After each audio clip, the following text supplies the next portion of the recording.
Coucou, salut à tous. Moi, c'est Nelly. Je suis camerounaise, j'ai 34 ans. Et je fais cette vidéo pour vous parler de ma vie en tant qu'immigrante bosailleuse, c'est-à-dire une immigrante qui a pris la voie terrestre pour se rendre en Europe. Principalement, je suis en France pour le moment. Donc, même pas pour le moment, je suis en France, je réside en France. Mais je vais vous parler de mon parcours, de mon pays jusqu'à la France en passant par le Nigeria, le Niger, l'Algérie, le Maroc, l'Espagne et la France.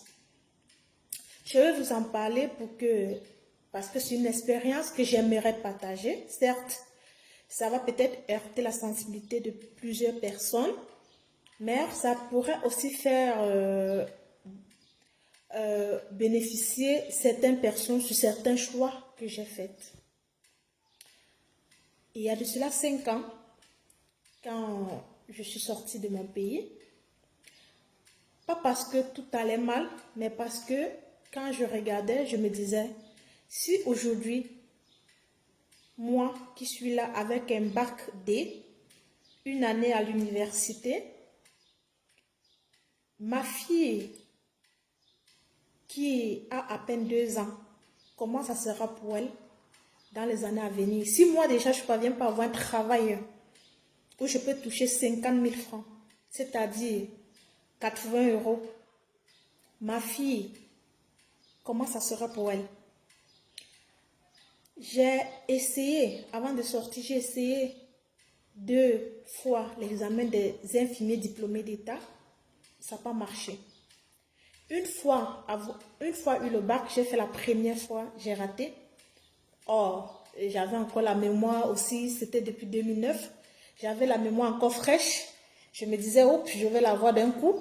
Je ne l'ai pas eu. Deuxième fois, après la première année en fac, je ne l'ai pas eu. On m'a dit non, c'est parce que tu n'as pas monnayé et tout. Malgré que j'ai monnayé la deuxième fois, je n'ai pas toujours eu. On m'a dit non, il y avait trop de candidats. On sélectionnait par tel critère, donc ça n'a pas pu donner. Du coup, voilà. J'ai été découragée parce qu'avec ma fille, joindre fille, pain quotidien et tout, c'était très très compliqué. Et j'ai dû contacter un ami dont je connaissais de longue date qui me disait souvent, oh, j'amène souvent des gens au Maroc.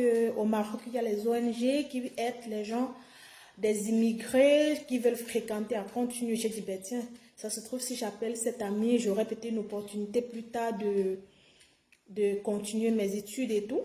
Et alors, je l'ai contacté, je lui ai dit, ben voilà, je sais que tu m'en as parlé il y a de cela très longtemps, j'aimerais bien que tu m'amènes avec toi la prochaine fois que tu fais ton convoi. Et alors là, il m'a demandé ce qu'il m'a demandé, j'étais d'accord.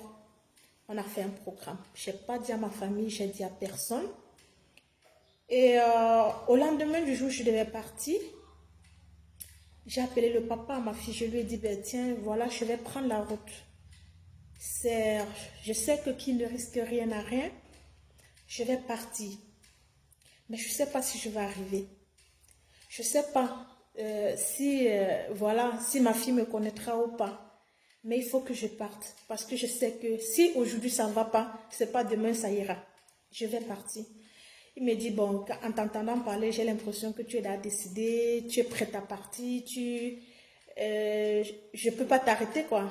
Je ne peux pas t'empêcher. Je dis, non, tu ne peux pas. C'est trop tard, je dois partir. Il me dit, bon, tout ce que j'ai à te dire, c'est courage et bonne chance. Et j'ai dit à ma soeur, si un jour tu fais 3, 4, 5 jours, tu ne me vois pas, ne te soucie pas trop, je te donnerai signe de vie. Elle me dit, tu vas où? Tu veux mourir ou quoi? Je dis, non, t'inquiète, fais-moi confiance. Voilà, je te tiendrai au courant quand besoin se posera. C'est comme ça la veille. Ce jour, j'ai pris ma fille contre moi. Le lendemain où je devais partir, j'ai pris ma fille contre moi. Je l'ai serrée. Je lui ai dit, peut-être tu ne me connaîtras jamais. Peut-être tu me connaîtras sur photo. Mais sache que ce que je le fais pour toi. Parce que je t'aime à mourir. Je t'aime plus que tout. Mais il faut que je le fasse. J'ai dit, ce que je vais faire, ça va empiéter sur toute ma vie. Je craignais qu'elle ne connaisse pas ce que j'ai connu, l'amour d'une mère. Je n'ai pas connu, je n'ai pas vu ma maman. Donc, je disais, ça se trouve, elle ne va jamais me connaître parce qu'à moins de 2 ans, un enfant que tu laisses, certes, elle risque de ne pas te connaître. Bon, voilà. Je continue dans la seconde vidéo. Merci pour qui m'avez écouté.